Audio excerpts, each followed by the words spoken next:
Hey, what up, guys? It's me again, and welcome to the This Is My Moment podcast. I'm your host, Patrick Mitchell.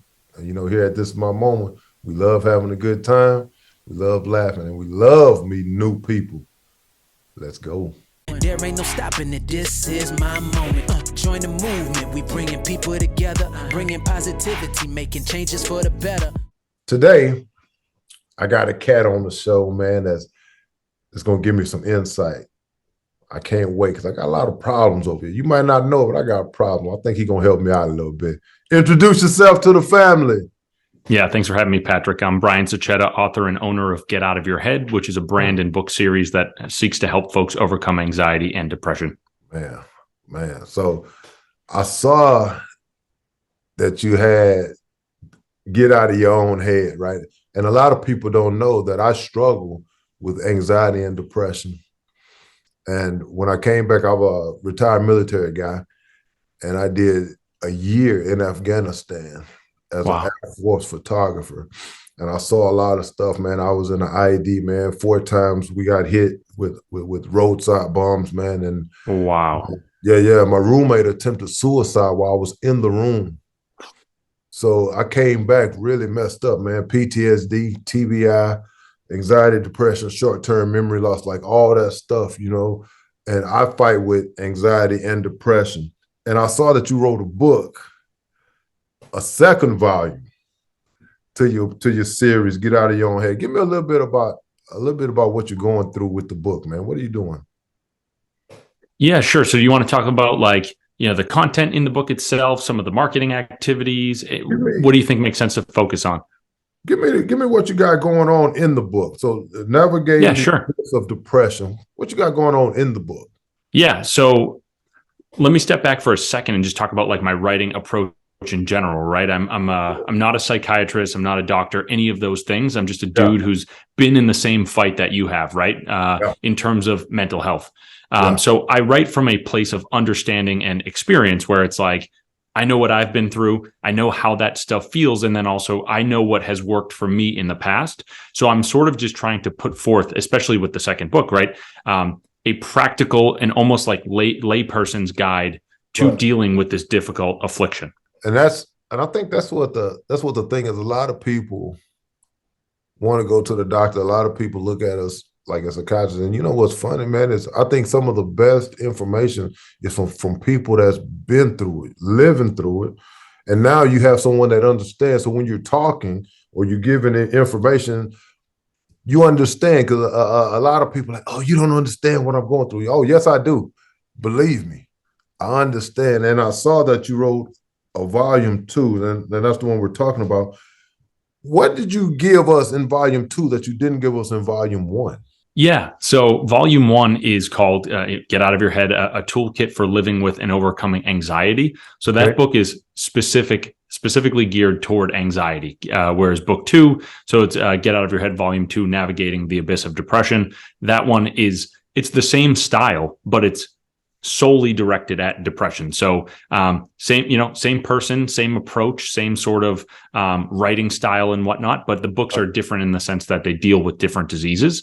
The interesting thing though is both anxiety and depression, a lot of people will say that they're 2 peas in a pod, right? It's our minds play these tricks on us. And when those tricks manifest themselves, that can lead to all sorts of mental spirals that produce the feelings that we know as anxiety and depression, right? And so it's one of the things that I talk about in the second book is how, there's documented studies that show that being anxious all the time can sometimes lead us to depression in the sense that that thing I mentioned a second ago, they are 2 peas in a pod, right? So the specifics of that sort of phenomenon is if we are constantly going through stressful situations, we don't necessarily know where the stress is coming from. We're sort of on high alert all the time, right?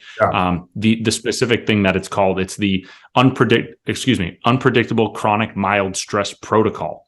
If you think about all those things, right? It's okay, we wake up each day, we know that we're going to face stress, but we don't know where it's going to come from. It's not so awful that we just retreat and shut ourselves away from the world, but we're we're going back out there each day and we're facing it again and again. And it's difficult. And then Yeah. the chronic part is that it just continues, like, for an extended period of time. Right, And so right, what right. happens inside our bodies when we are subjected to either that protocol, like in a lab or just in real life, Yeah. is we eventually hit this point of burnout where we say to ourselves, every day I'm getting up and I'm doing these things and I'm facing stress again and again. Yeah. When is it going to end? Almost gets to the point of, what they call learned helplessness, where we eventually step back and we say, I can't control this stuff. I don't know where it's coming from. What is the point of me even trying to, keep pushing the boulder up the hill, so to speak? Yeah, yeah. And I think a lot of times that's how I was, man. And some days it was with roller skates, you know what I mean? Like you get to a place and for me, it would come on sporadically. Like it was no rhyme or reason to any of it. You know what I mean? Like Oh yeah, I could absolutely. be doing, man, I could be doing housework, just enjoying myself, and all of a sudden, right, I'm just hit. And now I got to sit down and try to go to my happy place, you know what I mean, to get myself out of it, because at the end of the day, people still count on me. So I can't be down long, right? But Yeah. some days it was like pushing that boulder up the hill, man, but it had roller skates. I take a couple steps, slide back down. You see what I'm saying? Oh yeah. Push up a little bit more and slide back down. And some days, man, it was so overbearing where like it was almost detrimental to my relationships. And I'm not just talking about with my wife, I'm talking about with my kids, with my friends, you know what I mean, with myself, to where I wasn't suicidal or anything like that, but I was so down that I didn't want to do nothing. Right. And what I found out for me, man, was that I had to find somewhere to go. I had to mentally check out. And I'm not a big fan of pills. And that's what the military, they give you these pills, right? And help you suppress it. I'm not saying that they're not helpful. I didn't like them. Right. I preferred a natural approach. So I preferred the talking. I preferred to find somewhere to let my mind retreat. How important do you think it is to have like a place to go, like a safe place or a happy place to go, man, to help your mental health? Yeah, I think it's super important. I talk about in my first book the concept of healthy distraction, right? Whether it's we think about an old memory of ours that brings us back to that safe place, that happy place, or we have some sort of hobby that we get into, right? We like going in the backyard and throwing the baseball around. We like going to the arcade and playing pinball or something like that. We want to find as many of those activities as we can get our hands on. The sort of nuance there is that we want to make sure that those are empowering, right? It's sort of this scale where it's like, sure, like a distraction could be a good thing. It could also be a bad thing. If somebody is constantly drinking their way out of, anxiety and depression, that is not empowering. That is not helpful, right? It's destructive in the sense that it could tear relationships apart and whatnot. Right. But in terms of, it's like, in terms of dealing with, let's say, depression specifically, right? I think so often what happens is we find ourselves in these terrible states. And as you alluded to, right, it's like 1 second we're feeling good. Yeah. And the next second, we don't even necessarily know that anything changed, but all of a sudden it did. And so it's like we need to figure out a way to get back to that place that we were just at. But it's difficult, right? Because all of a sudden, when we're in that new state, when we're in that state of like bleakness, hopelessness, despair, whatever it is, we see everything differently. We look around and we say, no, I'm not going to go play pinball. That doesn't look so good anymore. I don't think that's going to make me happy, right? So it really comes down to, I talk about in the first book, is developing a mental health toolkit, strategies that you put aside for yourself. And you say, I know that I can go back to these things. And even when I'm in that dark place and it doesn't sound so good to go engage in some of those things, I need to go there anyway, because I know that just as it was easy for me to transition into the darkness, I could get out of it, even though my mind is telling me that I can't right now. Yes, sir. Yes. Talk to me.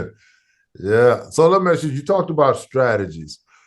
Do you have, I'm going to ask for two. You have two strategies that the listeners can do if they're doing this, and maybe you don't have the money to go to therapy and you want somebody that's been kind of in the same situation that you were in or something similar. Do you have two strategies that you can give my listeners, man, that can that can help them mitigate that stress. Yeah. So if we're talking about depression, I think two of the ones that I cover in the second book that I use like religiously.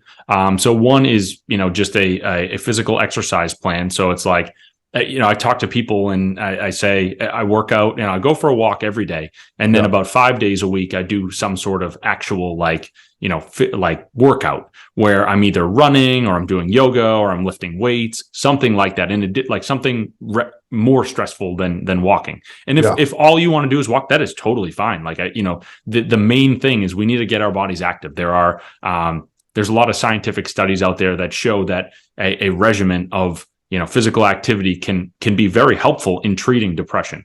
I think one of the reasons for that is like when we, it's so easy to sit on our couch and just go into the depths of our minds. And when we walk, when we get into these, states of physical activity, not only are we're getting up off the couch and sort of forcing ourselves into a new place, into a new state, but also there's something about, moving your body that gets your emotions flowing as well.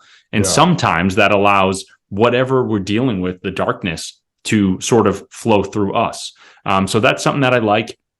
It's obviously not rocket science, right? I think a lot of people get to the gym regularly and all that stuff. But it's funny because, the more that I write about this stuff, and I'm definitely not trying to discount anything that, the medical industry does. Like I have a lot of respect for those people and whatnot. But I think a lot of the strategies can be simple. And it's like, if you can't afford to go to the therapist, like, I'm not saying that like, if you want to, I would like that you would be able to do that. But if you can't, we have to work with what, has been given to us. And I think at the same time, those simple strategies can be really effective. So it's nice to lean on them. So exercise was one. I'll quickly touch on another, which is, this one's actually a little out there, but there's some scientific studies to back it up as well.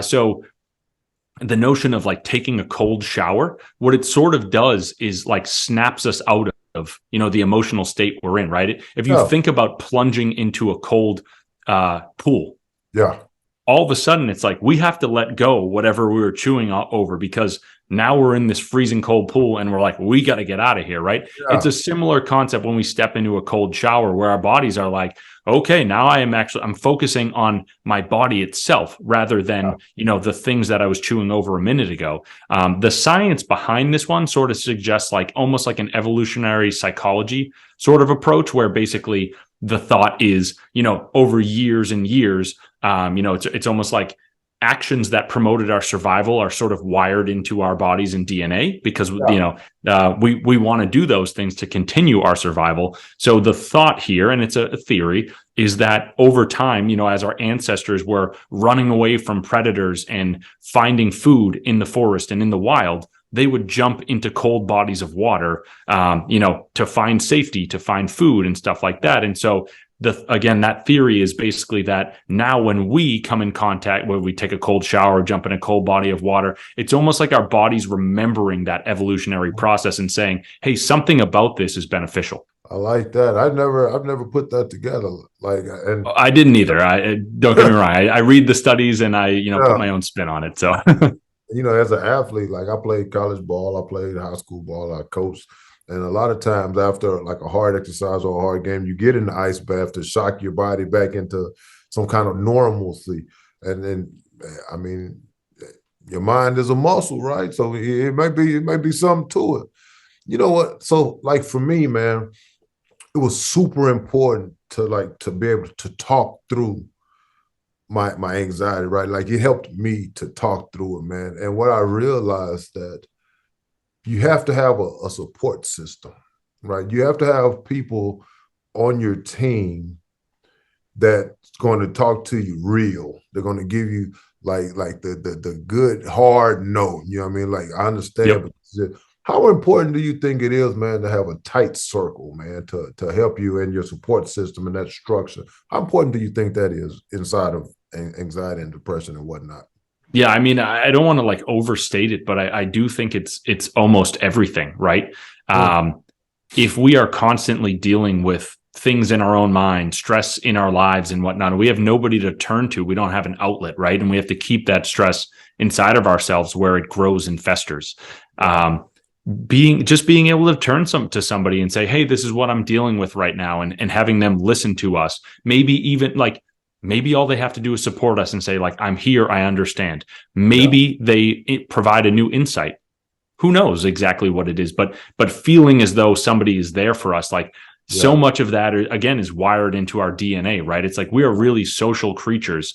And there's also studies out there that show that depression, and this is, again, these are all kind of theories, right? It's hard until you are like in a lab setting and saying, here's the control, here's the variant, whatever, and like, here were the results. It's hard to prove these things.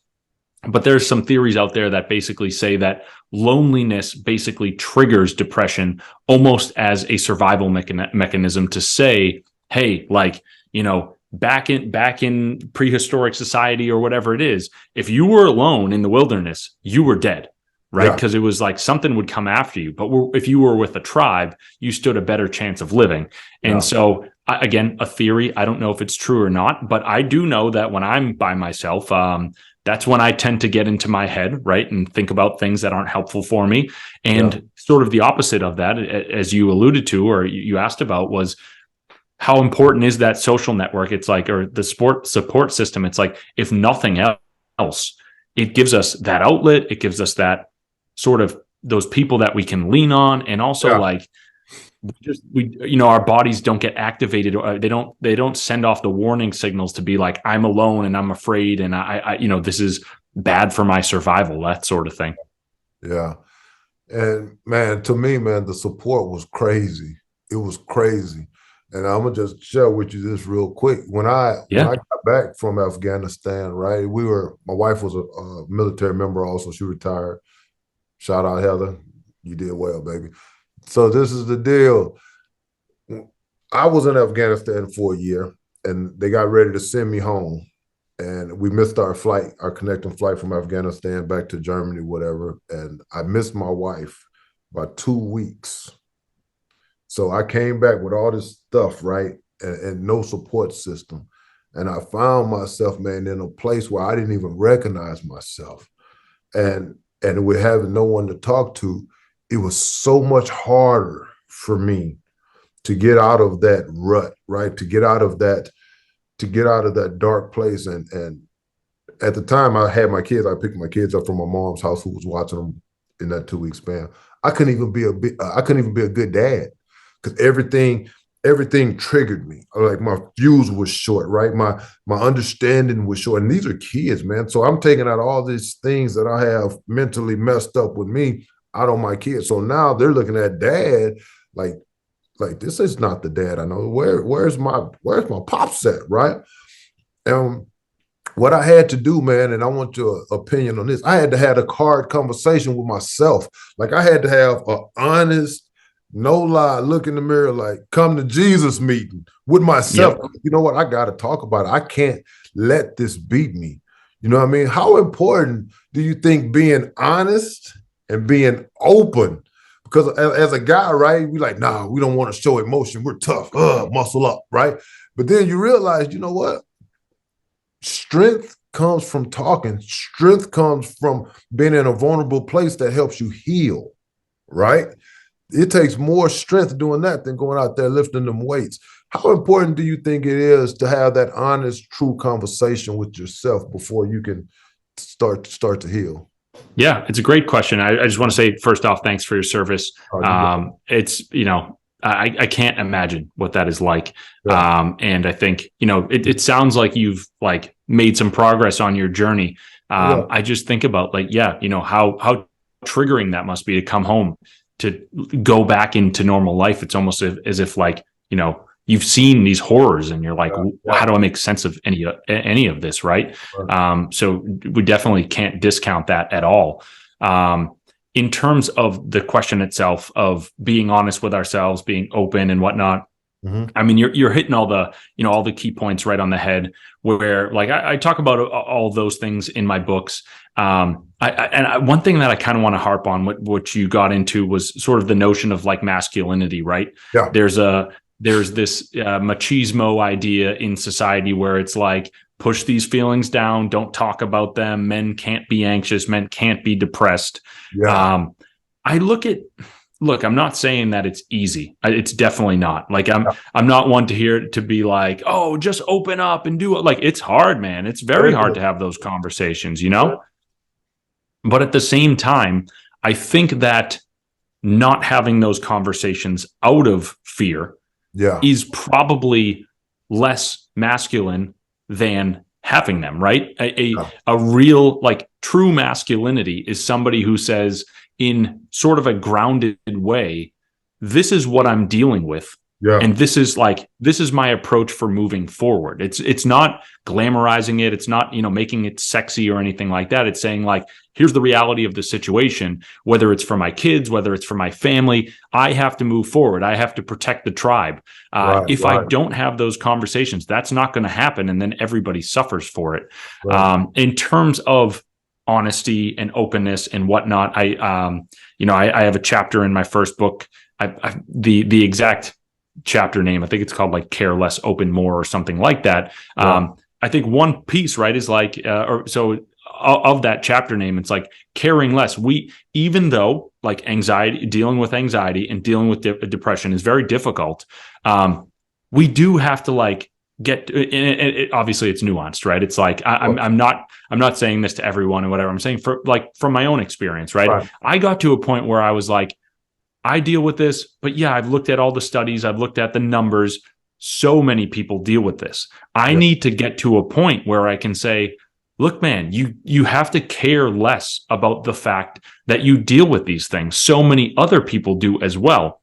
It's almost like the more we care, the more effect and power it has over us. So for us to be able to say, you know what, anxiety, you know what, depression, like, whatever, dude, if you're here, you're here. If you're not here, you're not here. But like, I'm not going to plan my life around you, if that makes sense, right? And then the honesty piece is sort of having those conversations with others, not only to get it off of our own shoulders and backs, but also to foster conversations that then lead us to new perspectives that we wouldn't have found if we were sort of, up in our ivory tower, so to speak.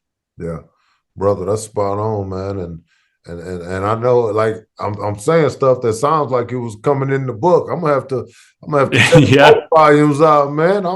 I like what you're going in. A lot of times, man, it's that from information from a place of understanding that I think a lot of people can gravitate towards, man. And listening to you, man, it's a lot of good stuff that you're giving me, man, and I appreciate it. I know my listeners do, because you never know what someone is going through, right? And I ask people all the time, if you look at me, could you tell that I was depressed? Could you tell that I fought with anxiety and depression? You couldn't tell, because I found a way for me to get out of that hole when I'm in it, right? But a lot of times people don't have that way.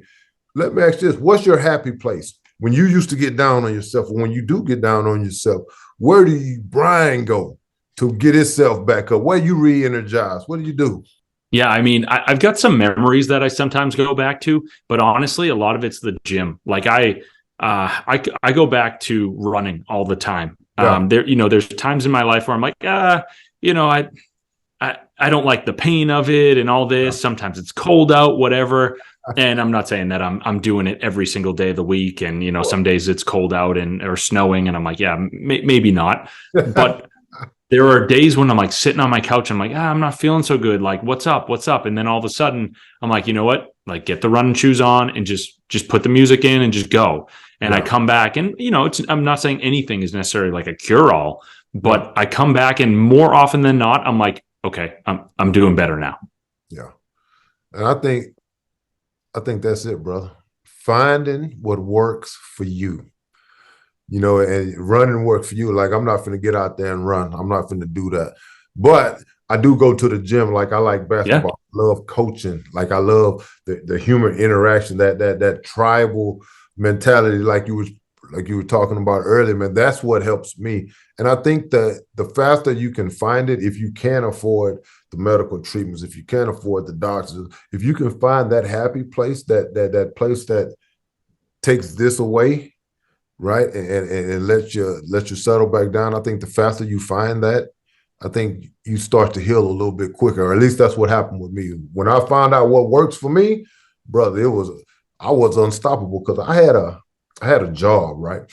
And my job was I did background investigations. I was a background investigator. So I go to people's house, right, and I talk to them.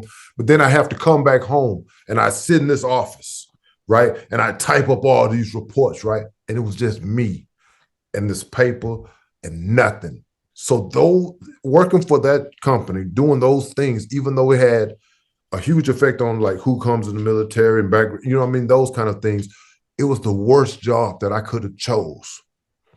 The best paying, worst job to where they would cut me the check and that would be the only thing that made me feel good. Because when I had to come back in here, I go right back to the darkness. And that made my work suffer because I was missing things, right? So now my anxiety and depression has started affecting my money, right? So I'm like, man, Yeah. do this. And what I ended up doing, I had to quit. I had to quit a good paying job to help my mental health. And people are like, oh, I wouldn't have gave up a job that pays that much. I'm like, man, you can't put a price on your health. And if you can, this ain't it. So, man, I like that. I like finding your place. I like that that you're talking about that kind of stuff. Last one that I want to ask you before I get into the fun part. Do you have a go-to quote or anything like that, man? You go to a book, you go to a couple of your verses in your books. What do you go to, man, for motivation? What's your motivational quote? Motivational quote. I don't know if I have a motivational quote. I could share a couple that I find interesting that I go back to, right? So, and I'm probably going to get them wrong just from the standpoint of pulling them out of my head right now. But so one that I like is Albert Einstein says basically, you can't solve a problem with the same level of consciousness that created it. And that is like, if we break that down, you know, that is sort of the ethos of the term and brand get out of your head, right? Where basically like, okay, I created this problem by thinking about something that scared me. Yeah. I think that by ruminating over this issue, by chewing it over, by focusing on it and trying to figure out how I get through it, I will be able to solve it. But hey, maybe everybody's a little bit different, but I have been down that path so many damn times, like right, for the last 15 years, man, and it does not work. I was just doing a different podcast with a woman, and we were talking about how, you know, sometimes there's folks out there, and look, I'm sure they're very well intentioned and good people, and I'm not taking that away from them, but they'll be like, hey, you know, if you're nervous and like you're about to give a public speech, just like visualize yourself on the stage, you're not nervous, sold out crowd, you're doing amazing. It's like, tell me you don't deal with anxiety without telling me that you don't deal with anxiety, right? It's like, if you do that, man, you're going into that black hole and you're never coming back. Yeah, man, that's crazy. That's crazy. So I love the info, man. I love the insight, man. I love your passion for it. I see you, man. You hands up, you move, and I love it. Yep. Now we're going to get to the part that I enjoyed the most. I like the genuineness of asking questions that you don't know. Hey, guys, Brian knew the questions. Ashley sent them to him, and he killed it, man. He knocked it out the park. Go Astros, World Series, baseball reference. Either way, I have 3 that I'm going to ask you that you didn't ask. I'm going to give you 2 options. Pick one. Don't bail yourself out. Be genuine if you can. Let's get it. Out of the 2 volumes of the books that you've written, which one did you prefer the best? Which one is your favorite? Oh man, it's so hard. They're like so personal, right? It's like there's so much, I don't want to be over dramatic, but it's like there's so much pain and suffering in those books where it's like they are labors of love and passion and wanting to help people. I think, you know, if I had to give you an answer, I think it's the first one, just from the standpoint of like, that was the entry point. That was what got me into all of this. Yeah. So it holds a little bit more special of a place in my mind where it's like, hey, if I didn't make that decision to write that book, then maybe I wouldn't be having this conversation with you today. Right. So I think that would probably be my answer, but they both have that place in my heart. So I dig that. I wanted to see where you was going to go. Second one, you got one pro tip to give an individual, man, that's going through something that you're going through, same anxiety, same depression, you got one thing to tell them. What's your pro tip? Pro tip. Yeah, I think this is something that I talk about a lot on podcasts, is basically to remember that you are not alone and that things will get better. Maybe not tomorrow, but they will. Like it's so hard to see that in the moment, right? And I'm not trying to belittle what anybody is going through or downplay it or anything like that. I think that, you know, some people do go through horrific things. And again, like not trying to downplay that at all. But I think that for a lot of us, right, like life has its ups and downs and life is challenging overall. I think that when we look back at some of our challenges along the way, we can say, hey, look, without even realizing it or over a certain amount of time, I eventually got past that. Maybe I reached another difficulty, but I got through that as well, or something like that. I'm going to have to ramble on this one a little bit, but I think some of it comes down to, you know, this notion that I talk about in the book, which is basically like the state that you're in determines, you know, the way that you see the world and then the approach that you determine to take from that. So it's like when we are depressed, we look around and we say, don't want to do those activities. Things aren't going to get better. Why even try? I mean, that is the definition of hopelessness, right? And so I think one of the important takeaways of the books is basically being able to say, have the awareness, almost like kind of zoom up or like look beyond ourselves and say, yes, I feel hopeless right now. And everything is telling me that that is not going to change. But I know that it will because I've been in this situation before. And I know that this is almost a trick, right? It's like my mind is telling me that's just like sort of part and parcel for the situation where it's like my mind's telling me nothing's going to change, but that's a product of how I'm feeling, not necessarily reality. And so getting back to the beginning of my answer, which was basically to remember, you know, that you're not alone and that things are going to get better. Yeah. It's reaching out and having those conversations, talking to people, you know, getting back to our humanity and having those conversations and allowing ourselves to connect with one another. And again, find that support system to have somebody reassure us and say, look, man, like this is difficult. This is challenging, but like you will get through this. Other people have been through this before. Don't let this, I guess, sort of bring your entire life down, if that makes sense. Again, kind of rambling, but I think it's just important, right? To remember that it feels like we are the only ones suffering because we are. Most of the time we're doing that suffering by ourselves. And when we connect with other people, sometimes we find that, you know, there is support out there. There are other people going through what we're going through. And that gives us some sort of solace. Dig that. I love that answer. And I think a lot of times people do think that they're running solo. You know what I mean? And it's not the case. It's just the fact that you may have had the muscle and the bravery to admit it and to reach out and to take those steps. And a lot of people don't have that. So yeah, that's spot on. Last one. If I give you the phrase, this is my moment, what's the first thing that comes to your mind? This is my moment. Yeah, it's interesting. It feels something like it reminds me of something sports related, you know, where it's like, this is my time to shine. This is my time to figure things out, to move forward, something like that. It's something like that, right? Somebody getting that presence on the stage and being able to say like, here's my 15 minutes of fame. This is what I'm going to do with it. That's it right there, brother. We done. Very nice. We done, man. 40 minutes of great conversation, man. I love it. That was a great one. And I think we touched on a lot of good things. Hope people can take, you know, some interesting stuff away from this conversation. Hey guys, Brian hit on it, man. A lot of times people think that they're alone, but you're not. There's other people going through the same thing that you're going through. Don't be afraid to reach out. Don't be afraid to get help, man. It's super important to make sure that you have a support system that backs you up and supports you because you need it. You're not alone. And if you need someone to talk to, this is my moment. We're here for you. Don't be afraid. And at the end of the day, you got to go get it. There ain't no stopping it. This is my moment. Join the movement. We bringing people together, bringing positivity, making changes for the better.